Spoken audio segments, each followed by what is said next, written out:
In the case of a connectionless UDP protocol, which we do not expect to respond, scanning is marginally more complicated. Because this is a connectionless protocol that doesn't respond, a connection attempt to close the port will fail and will be presented with an error message. In such a case, you can exploit the fact that, as the RFC document states, the computer should respond with an ICMP port unreachable message.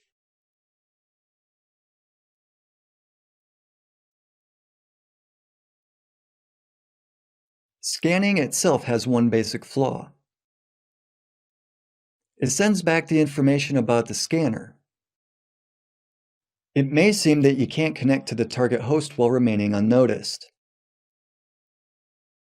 However, there are ways to remain anonymous.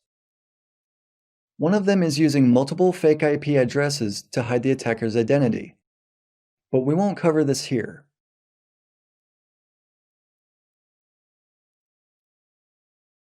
Another method is called the idle scan. It exploits the fact that, in accordance with RFC standards, a computer that receives an unexpected TCP session packet should respond with RST.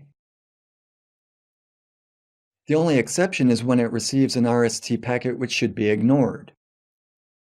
Otherwise, the internet would be crammed with millions of RST packets being sent back and forth in an infinite loop. We can take advantage of this fact and use any computer that is connected to the World Wide Web, even if we don't have physical access to it, to scan another computer.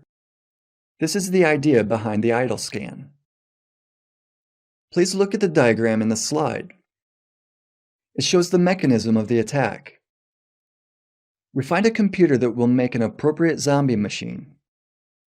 We send a packet to it. We record the IP ID, an identification field used for identifying fragments of an original IP datagram. We only need to remember the number.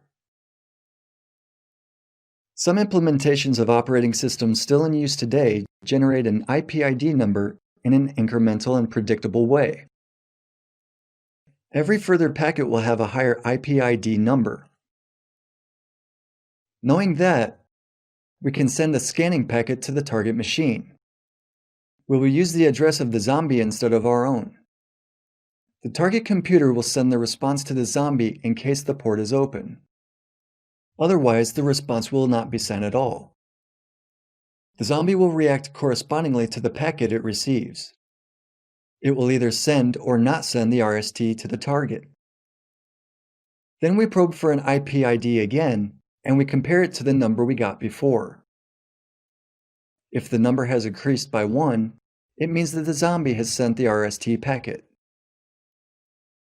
We learned that the port on the target machine was open without directly connecting to it. In a moment, we will try to make a demonstration.